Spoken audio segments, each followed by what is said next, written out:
গ্রীষ্ম বর্ষা বিনীতি ভরসা। হ্যাঁ, বিনীত শপিং সিটি। নমস্কার, আপনারা দেখছেন হুগলি আপডেট। আপনাদের সঙ্গে আমি উষা। আসছি খবরে। সাত সকালে কেন্দ্রীয় বাহিনী নিয়ে ইডির হানা কালীঘাটে তৃণমূল নেতা কুমার সাহার বাড়িতে। দক্ষিণ কলকাতা তৃণমূল নেতা কুমার সাহার বাড়িতে কেন্দ্রীয় এজেন্সির তল্লাশি অভিযান। কাকভোরে কেন্দ্রীয় বাহিনীকে সঙ্গে নিয়ে তার বাড়িতে পৌঁছে যায় কেন্দ্রীয় এজেন্সি। কালীঘাটে দক্ষিণ কলকাতার তৃণমূল নেতা কুমার সাহার বাড়িতে কেন্দ্রীয় এজেন্সির তল্লাশি অভিযান চলছে। কাকভোরে কেন্দ্রীয় বাহিনীকে সঙ্গে নিয়ে তৃণমূল নেতা গ্রিক চার্চ রোড আবাসনে পৌঁছে যায় কেন্দ্রীয় এজেন্সি। তৃণমূল নেতা কুমার সাহার ফ্ল্যাটে জিজ্ঞাসাবাদ চালাচ্ছে কেন্দ্রীয় এজেন্সির টিম।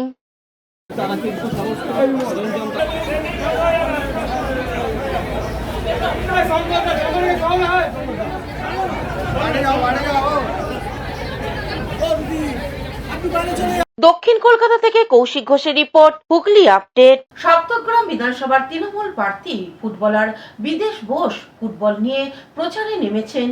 বিধানসভা ভোটের প্রচার জমে উঠেছে হুগলির সপ্তগ্রাম বিধানসভা এলাকায়। তৃণমূলের প্রার্থী ফুটবলার বিদেশ বোস এবারে নির্বাচনের আগের বিধায়ক তপন দাশগুপ্ত টিকিট পাননি। নতুন মুখ বিদেশ বোস। বিদেশবাবুর সঙ্গে তপন দাশগুপ্তকে প্রচারে দেখা যাচ্ছে না। প্রচারের দায়িত্ব পেয়েছেন বিজেপি থেকে আসা সুরেশ সাউ। সম্প্রতি সাংসদ অভিষেক ব্যানার্জির হাত ধরে তৃণমূলের যোগ দেন সুরেশ সাউ। সুরেশ সাউ ভোটের প্রচারে ফুটবলার বিদেশ বোসকে নিয়ে ফুটকলা গাড়ি করে প্রচার করছেন সপ্তগ্রামে, সঙ্গে ফুটবল। এই প্রচার প্রসঙ্গে সুরেশ সাউ এক সাক্ষাৎকারে জানান, দেখুন, এই মুহূর্তে তো সাংগঠনিক যতটুকু কাজ দেওয়া হয়েছে সেই অনুসারে আমি কাজ করছি। সেই জায়গায় দাঁড়িয়ে আমাকে আপাতত সপ্তগ্রামটা দেখতে বলা হয়েছে।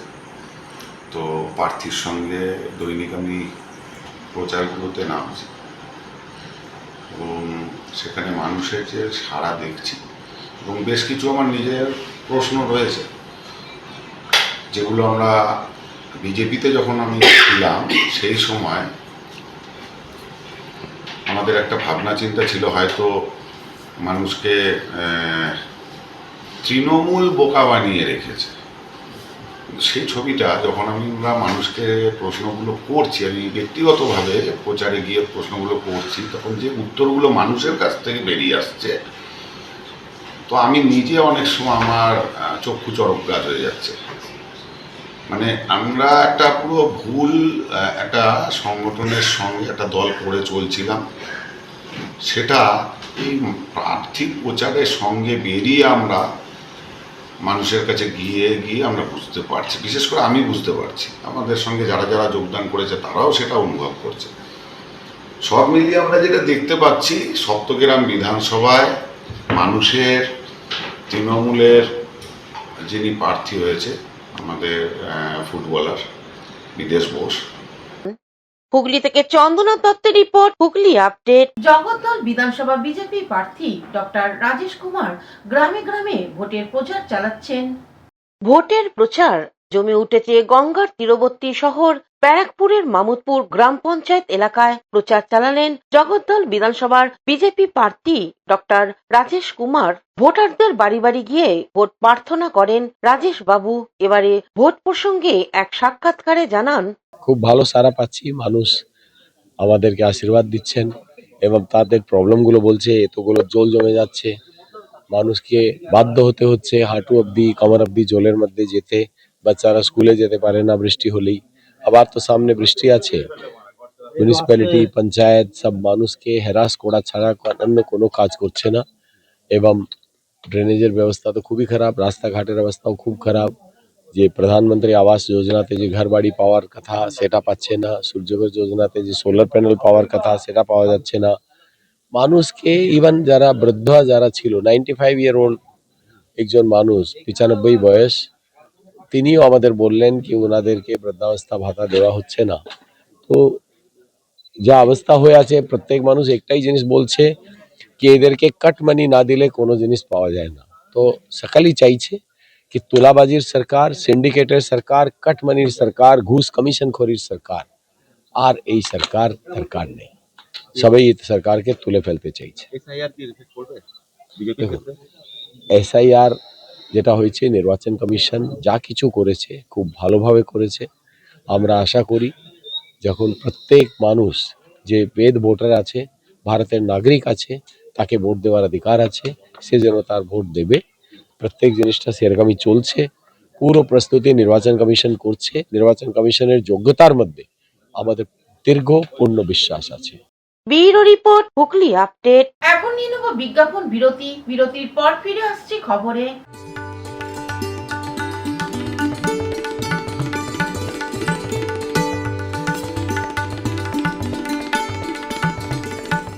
Future doctor or engineer? This is for you. Now prepare for IIT-J and NEET right from your school. No separate coaching needed. Start your journey to IITs and top medical colleges today with Blooming Bud School.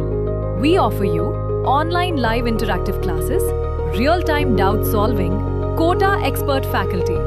Also, one-to-one mentoring, regular test series, digital study support. Here you can get complete CBSE plus competitive preparation in one place. Grab the opportunity to get quota quality teaching in your own city. Learn through a trusted system proven to deliver results. Admissions are now open for 2026 to 27. Limited seats are filling fast. Contact us now. কে রাত্রি 10টা পর্যন্ত আজই চলে আসুন gym and fitness সেন্টারে। আমাদের ঠিকানা যোগীপাড়া lane, আখন বাজার, চুঁচুড়া, Hooghly.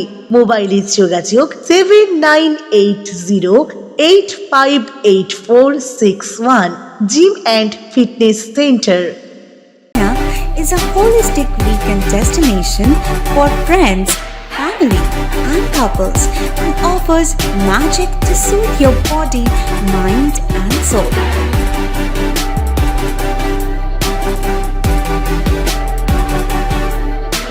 Aqua Marina, your customized magician. Welcome aboard and see the magic unfold. Amala nursing home. Enjoy a weekend at Vedam, the paradise of peace. A home away from home.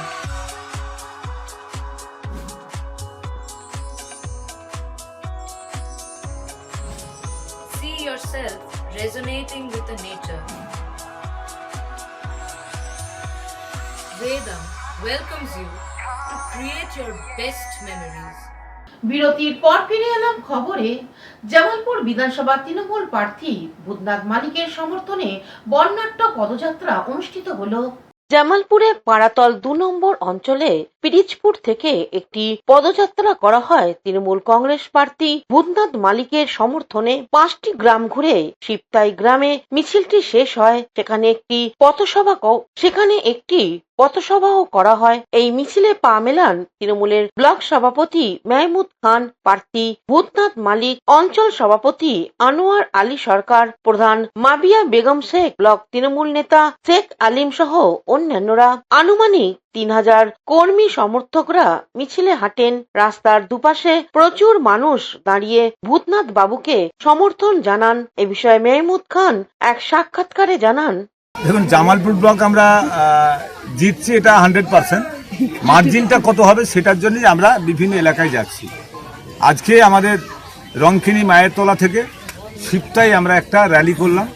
র্যালিতে আমাদের প্রার্থী ভূতনাথ মালিক উপস্থিত ছিলেন এবং এখানে ছিলেন আমাদের আনোয়ার সরকার, আমাদের অঞ্চল সভাপতি পাড়াতল 2 নম্বর অঞ্চল, ছিলেন ব্লক তৃণমূল কংগ্রেসের নেতা আমাদের হালিম সাহেব, ছিলেন আমাদের প্রধান ছিল মাবিয়া বেগম, ছিলেন আমাদের উপপ্রধান ছিলেন আমাদের রাজীব, ছিলেন আমাদের মারজান ছিল এবং এখানে আরও যারা এখানে নেতৃত্ব ছিল সকলেই এখানে উপস্থিত ছিলেন এবং প্রত্যেকটা বুথ সভাপতি থেকে এবং প্রত্যেকটা এলাকা থেকে মানুষ এসেছিলেন। প্রচুর সমাগম এবং অত্যন্ত ভালো লাগলো। পাড়াতল 2 নম্বর অঞ্চল কিছু না হলেও 3000 ভোটে লিড হবে, এটাই আমাদের আশা রাখছি। কারণ সার্বিক আর আগামী 18 তারিখ 1টার মধ্যে মাননীয় আমাদের সাংসদ অভিষেক বন্দ্যোপাধ্যায় জামালপুর ব্লকে সভা করতে আসছেন। তাই প্রত্যেকটা এলাকার মানুষের কাছে আমার আবেদন যে সার্বিক আজকে বিজেপি সরকার, বিজেপি দল যেভাবে পশ্চিম বাংলা ভারতবর্ষের বুকে মানুষকে এসআর নিয়ে যে আজকে চোখের জল ফেলছে এবং উন্নয়ন কি করেছে আমাদের সাংসদ অভিষেক বন্দ্যোপাধ্যায় সর্বভারতীয় তৃণমূল কংগ্রেসের আমাদের নেতা, উনি আসছেন। এই প্রত্যেকটা এলাকার মানুষকে আমার যাওয়ার জন্য আবেদন রইল।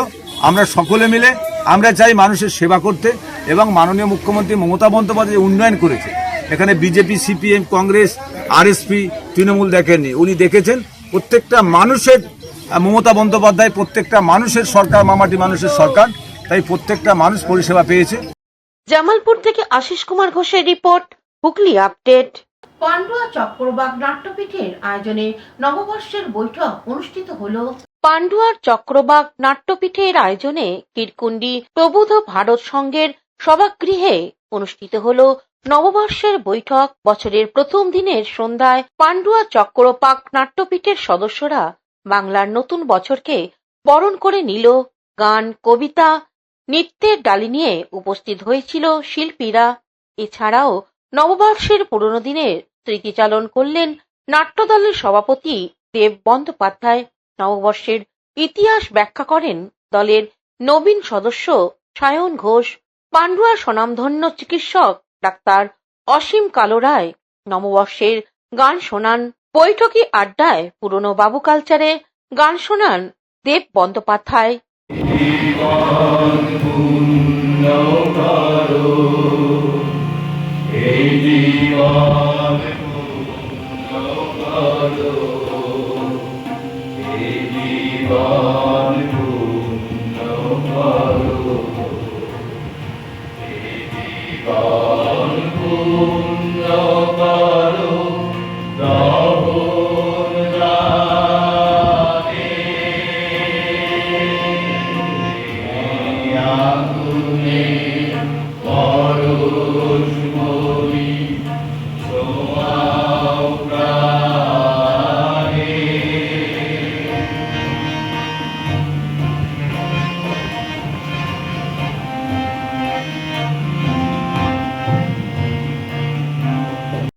হুগলি থেকে শ্যামল সিনহার রিপোর্ট, হুগলি আপডেট। এখনকার মতন খবর এই পর্যন্তই। প্রতিদিন দেখুন হুগলি আপডেট। নমস্কার।